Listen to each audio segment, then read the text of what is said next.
Hai guys, kembali lagi di channel File Misterio. Di video kali ini aku bakalan cerita tentang pembunuhan masakre itu pembunuhan tragis ya. Pembantaian ya yang terjadi di Jepang. Jadi, ada satu tragedi yang paling brutal yang merupakan buah dari sebuah peperangan, dan ini itu terjadi pada bulan Desember 1937. Tragedi ini disebut sebagai Nanking Massacre. Nah, pada saat itu Jepang itu diketahui menyerbu Nanking yang merupakan ibu kota Tiongkok pada waktu itu dan membantai setidaknya 300.000 warga sipil Tiongkok dan memperkosa 20.000 hingga 80.000 wanita. Dan semua ini hanya terjadi dalam waktu 8 minggu. Bagian dari penyerbuan yang terjadi di Nanking, Jepang itu diketahui terus menyiksa ratusan ribu warga sipil di ibu kota Tiongkok ini. Sejarah mencatat kalau tentara Kekaisaran Jepang menyerbu Nanking pada bulan Desember 1937. Menurut catatan sejarah, kota ini hampir nggak ada pertahanannya. Akibatnya, tentara Kekaisaran Jepang pun kayak menyapu kota itu dengan membunuh, memperkosa, dan menyiksa ribuan warga sipil dengan sangat mudah.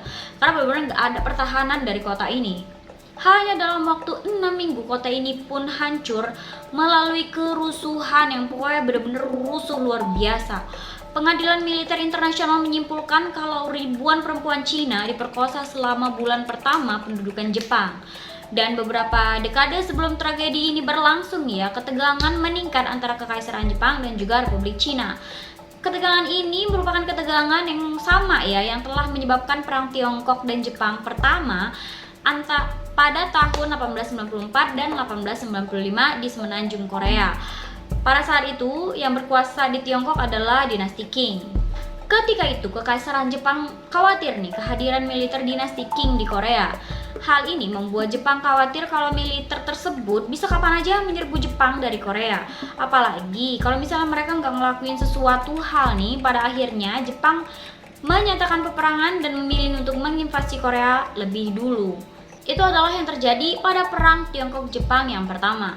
Nah, masih di era yang nggak terlampau jauh-jauh banget nih, perang Rusia-Jepang terjadi dari tahun 1904 sampai 1905. Di kedua negara ini diketahui tengah merebutkan kekuasaan antara Semenanjung Korea dan juga Manchuria. Perang berakhir setelah adanya perjanjian ya yang memberi Jepang kendali resmi atas Korea dan Manchuria Selatan. Setelah berakhirnya Perang Dunia I nih, era kemakmuran pun berakhir di seluruh dunia, termasuk juga Jepang. Untuk mencegah kelaparan massal setelah depresi ekonomi global, ultranasionalis memaksa pemerintah Jepang untuk menaklukkan wilayah yang baru. Dalam konteks ini, Jepang itu menyatakan perang melawan Cina dan Jepang pun mulai nih mengebom Nanking sejak 15 Agustus 1937 sampai seterusnya. Karena pengeboman ini, akhirnya jutaan orang Cina menjadi pengungsi. Mereka itu melarikan diri dari kota melalui darat, ada yang melalui perahu, atau bahkan melalui kereta api juga. Pada tahun yang sama nih, pasukan Jepang itu udah terlebih dahulu menyerang Shanghai sebelum pindah ke Nanking. Dan di Shanghai, pasukan Cina memberi perlawanan yang cukup kuat. Kedua belah pihak menderita banyak korban. Tapi pada bulan November, Jepang berhasil akhirnya merebut Shanghai. Bahkan sebelum Jepang menuju ke Nanking nih, pemerintah Cina diketahui udah pergi untuk mengungsi. Presiden saat itu yaitu Lin Shen itu benar-benar meninggalkan kota dan memasrahkan nasibnya agar dihadapi sendiri oleh penduduk.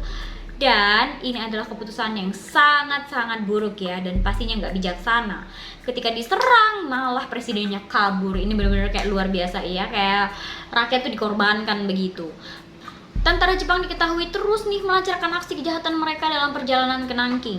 Mereka terus menghancurkan kota-kota dan juga desa, pokoknya apa yang mereka temui. Mereka juga membantai warga Cina dengan bayonet dan juga menculik kemudian memperkosa wanita Cina sebelum menahan mereka untuk dijadikan subjek perbudakan.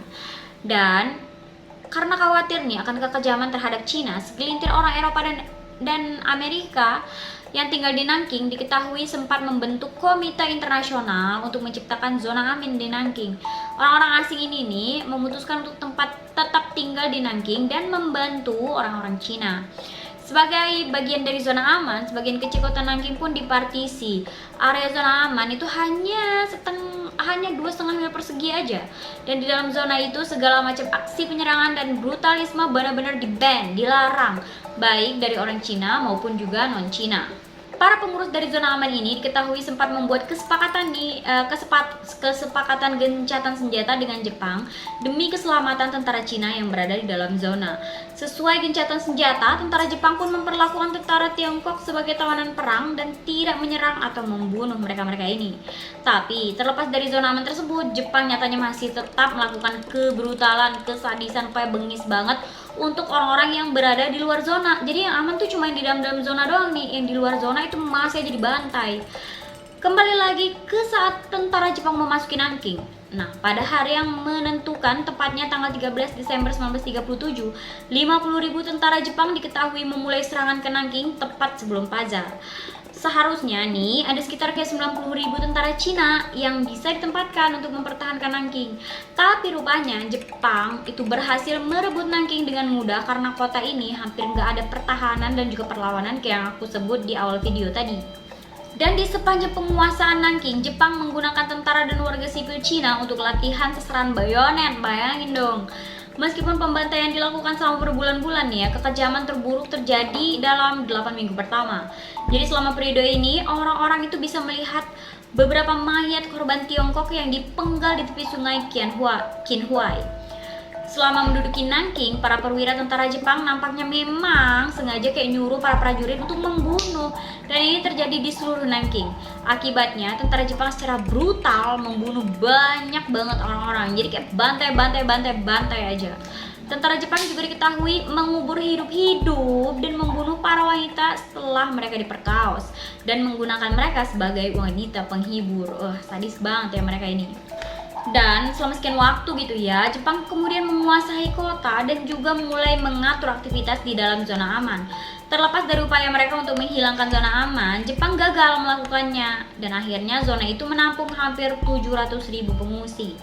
Antara bulan Maret dan juga Juli 1938, pembantaian pun akhirnya berakhir. Jepang diketahui terus menduduki Nanking selama Perang Dunia II dan sampai mereka menyerah. Pasca Amerika Serikat menyerang Hiroshima dan Nagasaki dengan bom atom, Jepang menyatakan menyerah dalam perang dan mulai menarik pasukan. Kemudian pada bulan Desember 1946, dalam Pengadilan Militer Internasional untuk Perang Asia Pasifik, Letnan Jenderal Tanihei dari Jepang didakwa sebagai penjahat perang pada 10 Maret 1947 dan dia pun akhirnya dijatuhi hukuman mati. Lalu pada saat yang sama, Pengadilan Kejahatan Perang Cina menghukum 3 perwira Jepang lainnya dan menjatuhkan hukuman mati kepada mereka. Petugas ini yaitu Kapten Tanaka Gunkichi, Letnan Noda Tsuyoshi, dan juga Letnan Mukai Toshiaki.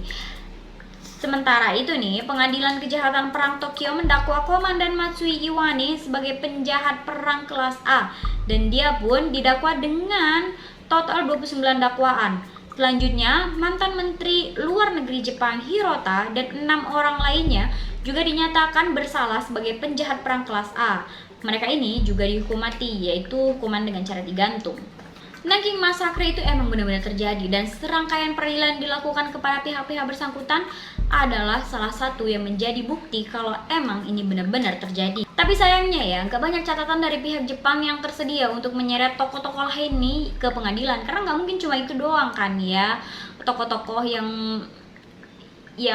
membuat hal ini terjadi gitu. Hal ini katanya karena catatan-catatan yang menyinggung pembantaian itu rupanya udah dihancurkan oleh Jepang pada tahun 1945. Akibatnya, jaksa, sejarawan kemudian gagal nih untuk mendapatkan rincian yang benar-benar nih tentang pembantaian yang terjadi di Nanking. Dan melihat kondisi ini, sampai saat ini genosida ini menjadi isu politik yang sangat kontroversial antara Cina dan juga Jepang. Pemerintah Jepang serta masyarakat sipil sampai batas tertentu menyangkal kalau pembantaian pada tahun 1937 adalah genosida.